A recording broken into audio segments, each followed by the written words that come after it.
En ese sentido, el análisis, digo, sobre el uso del ingreso y sobre el análisis financiero nos va a dar información sobre lo que está planteado acá, digo, sobre cuál es el proceso de acumulación de capital de un determinado país. ¿Ese proceso de acumulación de capital es por el lado de lo financiero o es por el lado del desarrollo industrial? ¿Sí?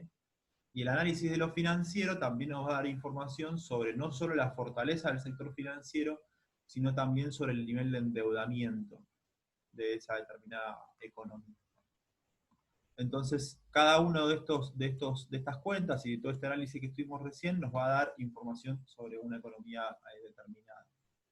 Cuando nosotros querramos ver y analizar una economía o hacer comparaciones entre economías, lo que vamos a ir mirando son este tipo de datos.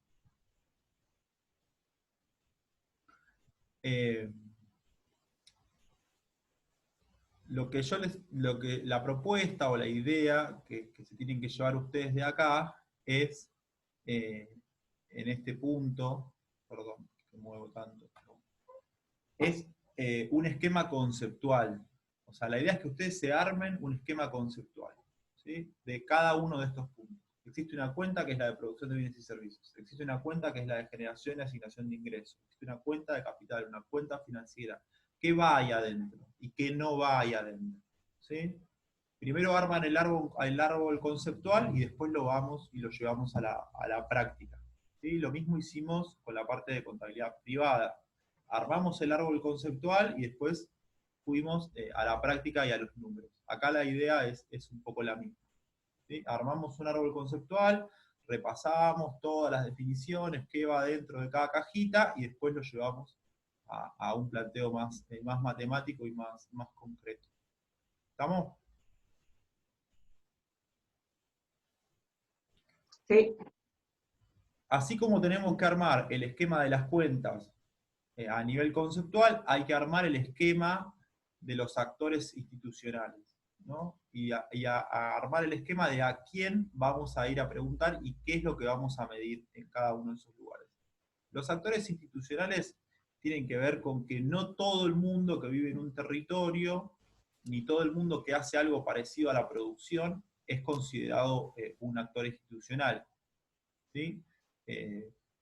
Básicamente, gran parte de la economía informal o la economía ilegal, por ejemplo, no la vamos a registrar en nuestro esquema de cuentas nacionales, ¿no? ¿Cuáles son los actores que nosotros vamos a analizar? En principio los vamos a denominar unidades institucionales.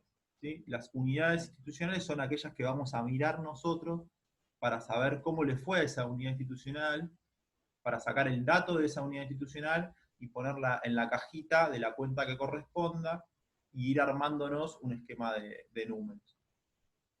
Las unidades institucionales que vamos a analizar se ubican en dos lugares y se distribuyen en dos ideas centrales, las que están radicadas en Argentina y las unidades institucionales que no están radicadas en Argentina. Y los sectores institucionales principales son estos que están mencionados acá, ¿no? Las sociedades financieras, las sociedades no financieras, el gobierno, los hogares y las instituciones sin fines de lucro que sirven a los hogares. ¿Alguien se anima a explicar cuál es cada una? ¿O cuál es la diferencia más o menos entre cada una? Sociedades financieras, no financieras, gobierno, hogares e instituciones sin fines de lucro.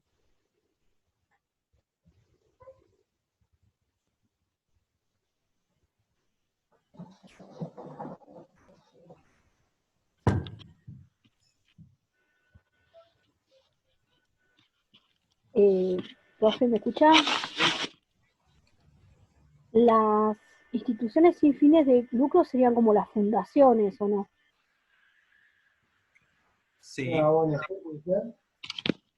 Sí. También piensen en algunas más grandes, capaz, más conocidas.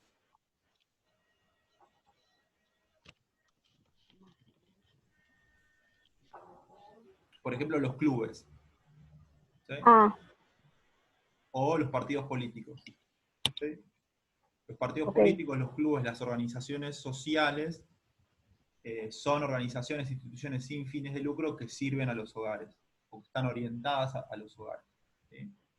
Lo que pasa con las fundaciones y con muchas organizaciones o ONGs es que muchas veces están vinculadas a las dos primeras, ¿sí? A las sociedades financieras y a las sociedades no financieras, ¿no? Ustedes saben que las empresas tienen posibilidad de evadir impuestos o zafar Sí, impuestos si tienen organizaciones de beneficencia sí. o, Y a veces lavan plata, por va, supuesto. digamos.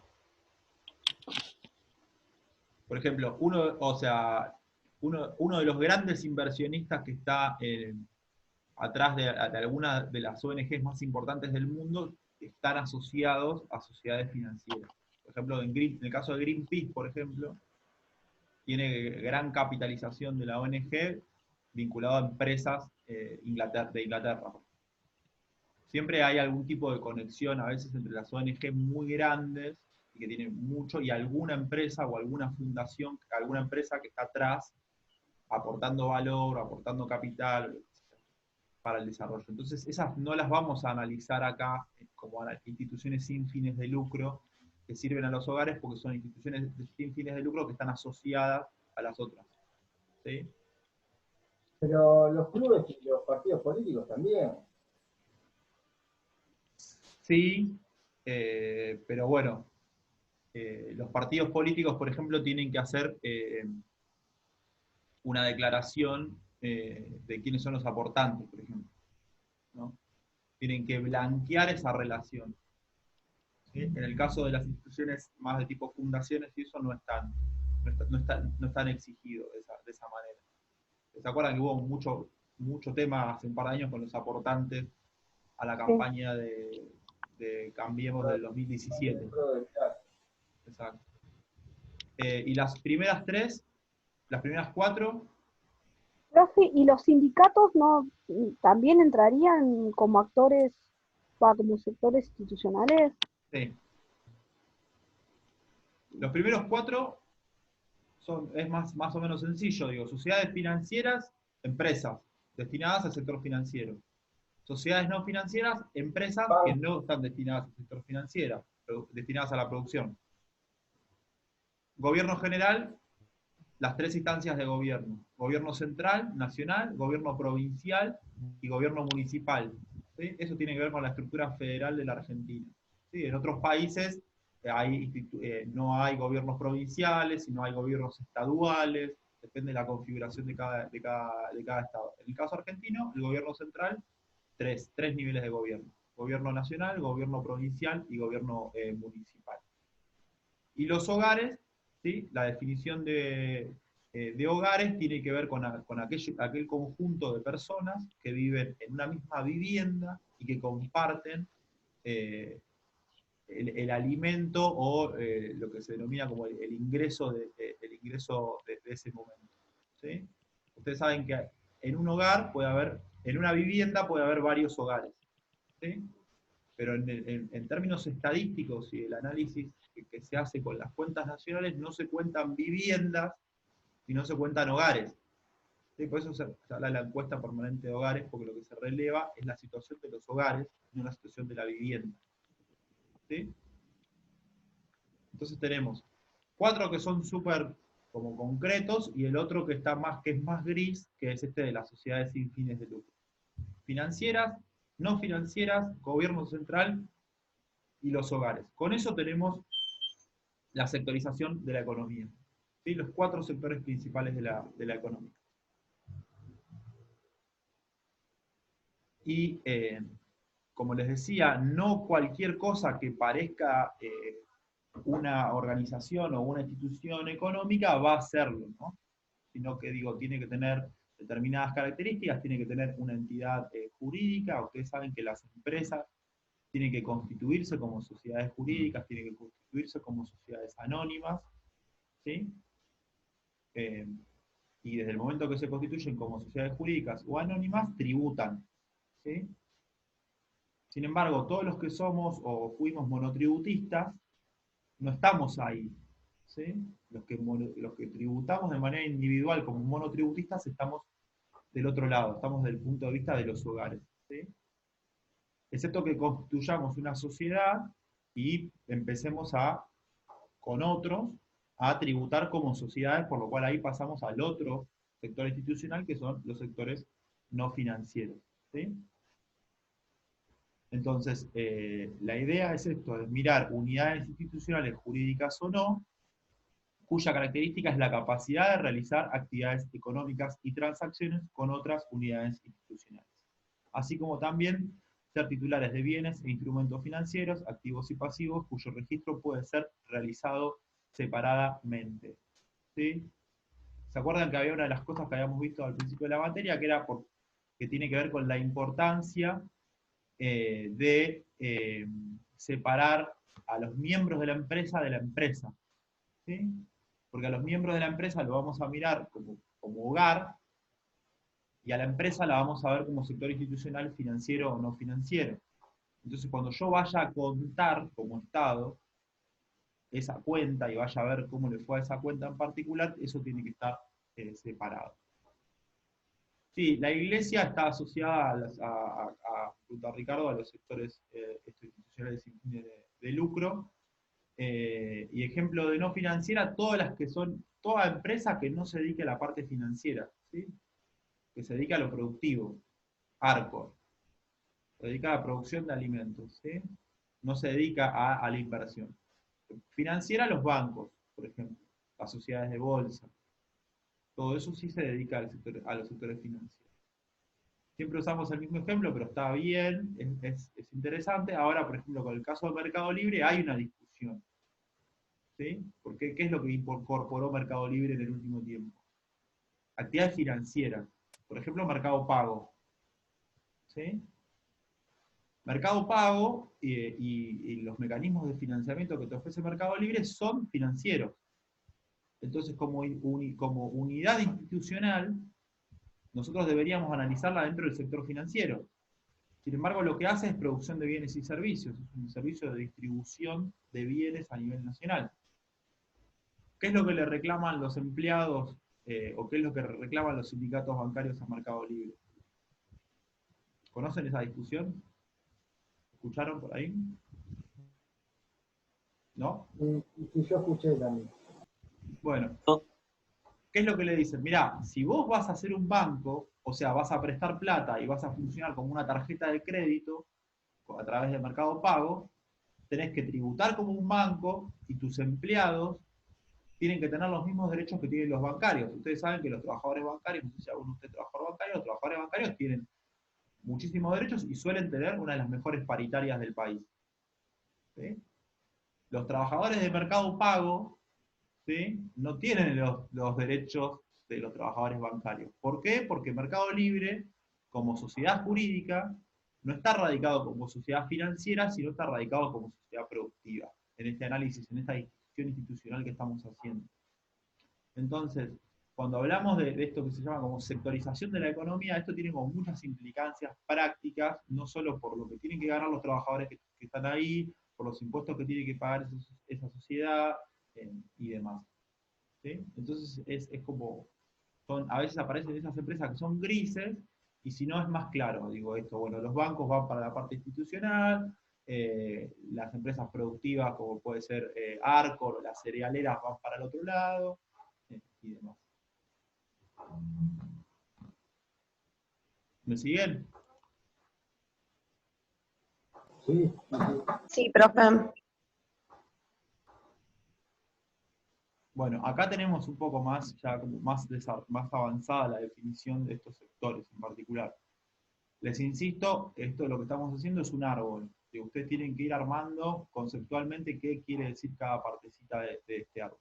Sociedades financieras incluye las sociedades que se dedican a la intermediación financiera y a otras actividades vinculadas. Lo vimos hace varias clases, todo lo que pasa en los bancos, el mecanismo que tiene el Banco Central para regular esto, las obligaciones que tienen los bancos hacia el Banco Central en términos de los encajes bancarios y demás.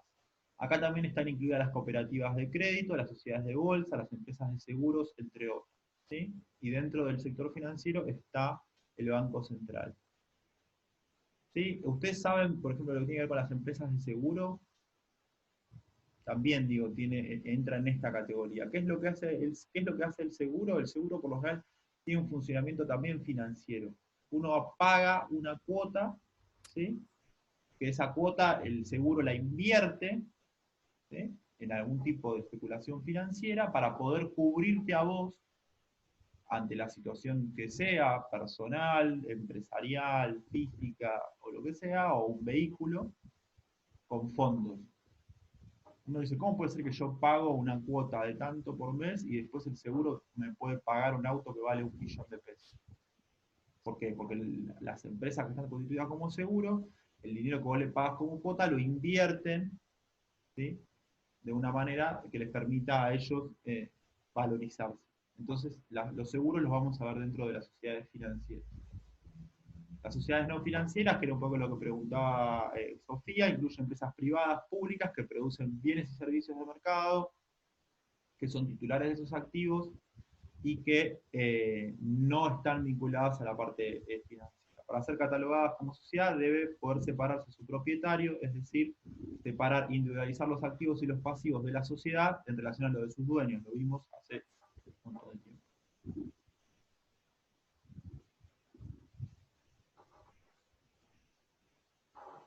Seguros de caución se usan en comercio exterior. Sí, los seguros de caución, por lo general, en muchos casos los emiten los bancos o los emiten las sociedades de bolsa. Gobierno general, lo que les comenté recién, digo, es un actor institucional que tiene distintos ordenamientos a nivel nacional, provincial y municipal, y que dentro de sus actividades, a nivel conceptual muy básico, tiene que como objetivo prestar servicios a la sociedad, que pueden considerarse como no de mercado, como la seguridad, la defensa, la justicia y la administración. ¿Sí? Ustedes vieron esta cuestión de lo que tiene que ver con el rol del Estado en relación, desde este punto de vista bien económico, ¿sí? El Estado, en función del funcionamiento de la economía, presta seguridad, presta defensa, presta administración y presta justicia. ¿Sí? La idea que está detrás de todo esto es que ningún privado se dedicaría a hacer esto, ¿no? Ningún privado estaría interesado, por ejemplo, en brindar justicia de por sí, ningún privado estaría interesado en brindar defensa, ¿sí? De por sí, y hay otro montón de servicios que tampoco ningún privado estaría interesado en brindar, como puede ser la administración, ¿sí? de la administración pública. Entonces, como no hay ningún privado ni ninguna empresa que esté interesada en brindar seguridad, aparece el Estado, ¿sí? Por fuera de la sociedad, de los privados, para brindar un servicio que nadie quiere brindar. ¿Se entiende la idea? Es una idea re básica, súper sencilla, que tiene cientos de años, que dice, bueno, ¿de dónde surge el Estado? Bueno, el Estado surge para resolver algo que entre los privados no se va a resolver. En su momento era la guerra, ¿sí? Y la lucha de uno contra el otro, la guerra de todos contra todos. Tenía que existir un tercero que le pudiera garantizar la seguridad a las partes, fundamentalmente para desarrollar el comercio. ¿Sí? Si yo no tengo un tercero que me dé seguridad jurídica, no puedo desarrollar mi empresa. Entonces, bueno, aparece un servicio, que es el servicio de la seguridad, que lo brinda un tercero, que es el Estado, y por ese servicio que te brinda, te cobra un impuesto para poder seguir brindándolo y demás. Y también hay un rol que tiene que ver con el Estado, que es un rol más moderno, ¿sí? Que tiene que ver más con el Estado moderno y no con el Estado que les mencionaba recién, vinculado a la seguridad. El Estado más moderno incorpora funciones como las funciones de la redistribución del ingreso, ¿sí? Las jubilaciones, por ejemplo. El Estado aparece como un ente capaz de recaudar y guardar los fondos de todos los trabajadores por un tiempo determinado para que después esos trabajadores, cuando no sean más productivos, puedan tener esa jubilación. Y por supuesto los recursos que tiene el Estado para poder llevar adelante estas funciones provienen básicamente de los impuestos. ¿Me siguieron? Sí. ¿Sí? Sí, profe. No estamos hablando del Estado argentino ni nada, estamos hablando de una visión conceptual del Estado, un poco abstracta, que es esta. Bueno, ¿qué es el Estado? Bueno, el Estado es un prestador de servicios es un órgano que funciona como redistribuidor del ingreso y es un recaudador.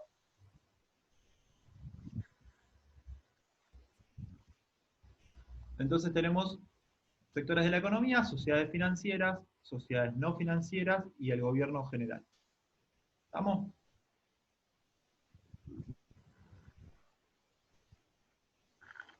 Sí, profe. Y acá estamos, instituciones sin fines de lucro. Lo que habíamos dicho son instituciones jurídicas tales como los clubes, bueno, las ONGs, los partidos políticos, las organizaciones religiosas y demás. Bueno, tema de lo que es hogares. ¿Sí? Volvemos un poquito al principio de la clase y a lo que vimos la vez pasada. Para cada uno de estos sectores de la economía, ¿sí? De cada uno de estos sectores de la economía va a haber información.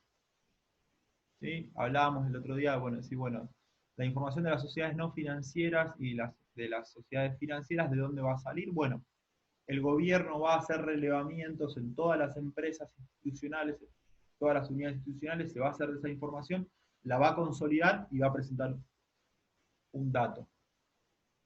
¿Quiénes le van a ofrecer esa información? Bueno, por ejemplo, la Unión Industrial Argentina. ¿Sí? Después en Argentina hay otro organismo que se llama la Asociación Empresarial. ¿Sí? Es otro organismo que agrupa empresas financieras y demás. Todos esos organismos ofrecen información al Estado, el Estado releva y conoce cada uno de estos. Y en el caso del gobierno central, ¿de dónde sale la información? ¿Alguno sabe? De las tres funciones que hablamos del Estado. ¿Cómo dijo, profe?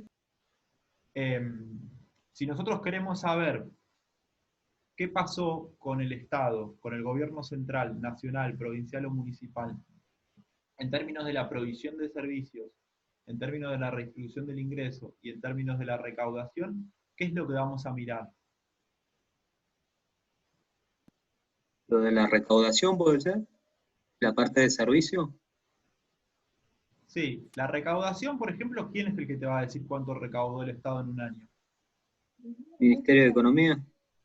Sí, hay otro más abajo todavía. La FIP. La FIP. ¿Sí? La FIP es el Agente Nacional de Recaudación. Sabe toda la información de cuánta plata recaudó el Estado en concepto de qué, dónde, en Tierra del Fuego, Jujuy, Catamarca, Buenos Aires, cuánto se recaudó por mes, si se recaudó más que el mes anterior, menos, tiene toda la información sobre eso. En relación a lo que tiene que ver, por ejemplo, con la cuestión previsional, ¿cuál es el organismo que tiene toda la información previsional de todo lo que pasa en el país? El ANSES. El ANSES. ¿Sí? Entonces el ANSES nos va a dar a nosotros todos los datos de todos los aportes jubilatorios, de todas las asignaciones universales por hijo, de todos los IFE, ahora se paga el IFE, que es el ingreso familiar de emergencia. Toda esa información la tiene consolidada el ANSES. Ahora, en lo que tiene que ver con el gasto del Estado y estas funciones que hablábamos de seguridad y demás, ¿de dónde sale esa información?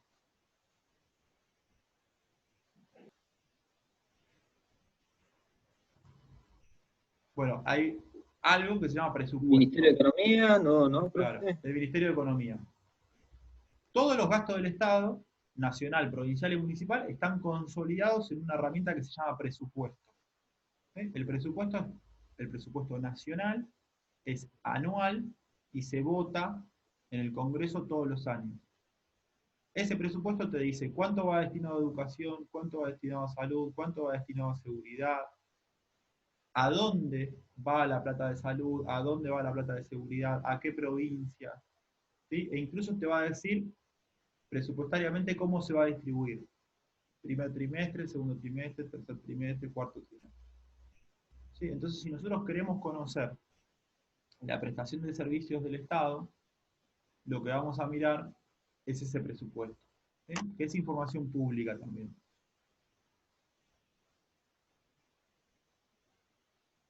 ¿Cómo dijo, profe? No lo escuché. Que el Pero lo que pasa presupuesto es de información pública, es público. ¿Sí? Se puede ver el presupuesto y se puede saber en qué se destina el dinero del Estado.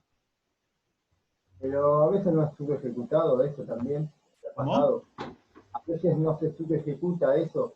Por ejemplo, se destina un presupuesto y se subejecuta y no se financia en lo que se tenía que financiar, sino que se va por otro lado.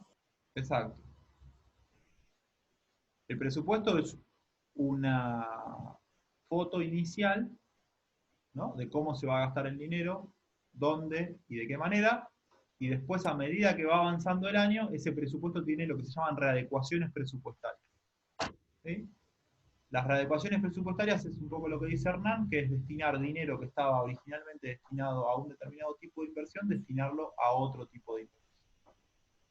Este año hay, por ejemplo, muchas noticias vinculadas a la cantidad de decretos presidenciales que se firmaron, ¿sí?, y a la cantidad de disposiciones del jefe de gabinete. Bueno, todas las disposiciones del jefe de gabinete están asociadas a las readecuaciones presupuestarias. Es sacar plata que estaba destinada a un lugar y ponerla en otro lugar, que por supuesto tiene que ver con la situación actual.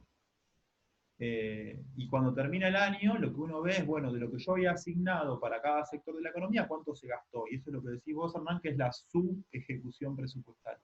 Cuando se ejecuta menos de lo que tenías destinado para ejecutar. ¿Qué ha Por ejemplo, pasado con la salud y la educación? Por ejemplo, la educación en lo que era la capital federal ha pasado muchas veces. Se destinaba mucho, se ejecutaba, no sé, se destinaba tanto porcentaje para las escuelas públicas y después eso se ejecutaba y se gastaba, qué sé yo, por ahí se destinaba un poquito más de la mitad. Y tenías la situación que tenían las escuelas de la Cava. sí, se subejecutó el presupuesto en educación. Eso es. Eso es. Existían los fondos estaban disponibles y no se gastaron. Y así sucede con un montón de temas. Acá me pregunta Sofía, dice, ¿tiene que ver con las paritarias también? ¿Eso es anual? ¿A qué parte de todo esto?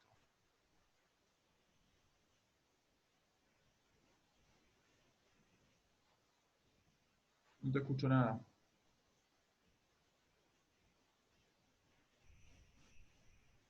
Y Evelyn, vos pusiste algo que no entiendo. No sé qué, ponele. Y después Jimena dijo lo de la AFIP, eso sí, es de la AFIP, que toda la información de la parte tributaria sale de ahí. ¿Ahí se me escucha? Sí, ahí se te escucha. Ahí está. No, si tenía que ver con esto que se hacía anual y si entraba también, digamos, en ese combo, aparte de cómo distribuir, lo de las paritarias. O sea, los aumentos de sueldo y todo eso de acuerdo a, no sé, lo que es salud, lo que es seguridad, todo lo que es público. Sí, las paritarias, en realidad lo que hace el Estado ahí funciona como intermediador. O sea, intermedia entre las sociedades financieras, las sociedades no financieras y los hogares. Y el gobierno también, ¿no? A través del Ministerio de Trabajo, ¿no? Exacto. Y lo que hace es regular la negociación paritaria, ¿no? O sea, que eso llegue a un buen puerto. ¿Y qué es lo qué es lo que hace el gobierno? Ofrece información que oriente esa discusión. Por ejemplo, ofrece información sobre la inflación, ¿sí?, o ofrece información sobre el crecimiento de esa determinada industria durante ese año. Claro, y yo hoy pensaba, ¿no?, con lo que decía Hernán, que calculo que este año se habrá redestinado mucho más a lo que es salud. O sea, habrá un proyecto a principio de año que se tuvo que modificar y que se tuvo que enfocar más en el sector de salud. Exacto. Salud y alimentación también, porque el Estado ahora tiene que destinar Claro, para la IFE, como dijo Lauti, como el IFE. claro, la IFE y a la industria, por ejemplo, a pagar salarios. Hoy por hoy creo que la prioridad del gobierno es la salud y que la gente coma. Hay una parte importante que está destinada a esto que sería salud, que eso es concretamente, digo, para que lo podamos llevar a lo concreto, digo, eso es dinero destinado a la construcción de un hospital, por ejemplo. ¿Sí? Pero también eso es dinero destinado a la compra de insumos ¿sí? Y de medicamentos y de demás, que por ejemplo muchos de esos son importados, son de otros países. Entonces, cuando digo, bueno, se incrementó el presupuesto en salud, perfecto. ¿En qué? Bueno, esta cantidad de obras, esta cantidad de equipos, esta cantidad de medicamentos, insumos y demás. Construcción pero por ejemplo, la construcción de hospitales, proyectos de campaña, ¿también no tiene que ver con la obra pública? ¿No es obra pública eso también? Es obra pública, pero obra pública destinada a salud, pero la plata sale del mismo lugar. Y en el caso de lo que es la IFE y lo que sería el Estado se está haciendo cargo de parte de los salarios de las empresas, eso es una transferencia de fondos, directamente. Es una transferencia de los fondos del Estado, por ejemplo, dinero que estaba destinado a rutas, que en vez de traducirse en inversión financiera e inversión física, se traduce en inversión financiera. ¿Sí? Era dinero que estaba destinado a algo físico, como una ruta, se destinó a algo financiero, que es salir a cubrir los salarios de las empresas o un ingreso de emergencia familiar. Eso es financiero, es dinero líquido, va derecho. Después eso se traduce al consumo, por ejemplo, pero es otro tema. Pero sí, todo ese movimiento que decís vos, Sofía, lo vas a ver en el presupuesto. Cuando termine el año, vas a ver el presupuesto cómo quedó. ¿Sí? Y de dónde se sacó ese dinero para cubrirlo.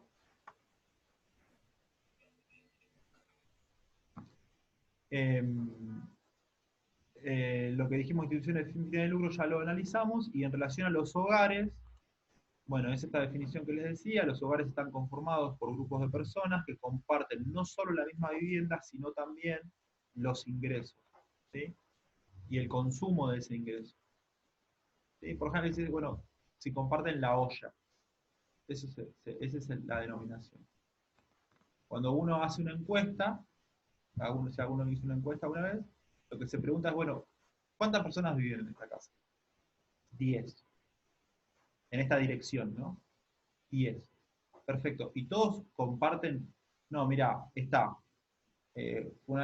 Jorge y Luciana, que son una pareja que viven en la misma vivienda que nosotros, pero ellos comen aparte, manejan su ingreso y manejan su economía, y después estamos nosotros que sí compartimos el ingreso y compartimos el destino de ese ingreso. Entonces, en una misma vivienda hay dos hogares. ¿Sí? Y se van a analizar, económicamente se analizan de manera distinta. Una pregunta. Este año había censo. ¿Se suspendió? Sí. Por ahora sí. Sí, porque siempre, en los últimos, creo que 3 décadas, el censo siempre tuvo problemas. Siempre pasó algo. El censo 2010 se hizo. Y toda gran parte de la información... Dio con la muerte de Néstor, y también me acuerdo que sí. En el 2000 vino la crisis, es como que los censos traen siempre un gran problema. Con Jetta. Entonces, tenemos este análisis que es el hogar, lo vamos a ver por el ingreso que comparten esas personas que viven en ese lugar y por el consumo de bienes y servicios de base. Y después se considera que los hogares participan en el proceso productivo, ¿sí? Esto es lo que hablábamos recién de los monotributistas, cuando no se puede separar el propietario de la empresa, ¿sí? De la empresa de la persona. Eso es cuando estamos hablando de los monotributistas, ¿sí? Es del mismo. Es monotributo, tributa a la misma persona. ¿Sí? Y el análisis productivo que vamos a hacer es de esa empresa. Bueno, ¿cuánto facturaste este año? Tanto. Perfecto. Pagas tanto impuesto y te considero para el análisis de la parte productiva lo que vos generaste como trabajador. ¿Sí? Y los hogares pueden producir para el mercado también, y también está la idea del productor, el que produce para el autoconsumo, ¿no? Todo lo que es la economía rural, ¿sí? Todo lo que es el mundo de la ruralidad, donde existe un montón de gente que produce, pero para el autoconsumo. ¿Sí? Esos son unidades productivas de economías familiares, de agricultores familiares, que hacen una producción, pero esa producción es para el autoconsumo. No lo vamos a analizar de la misma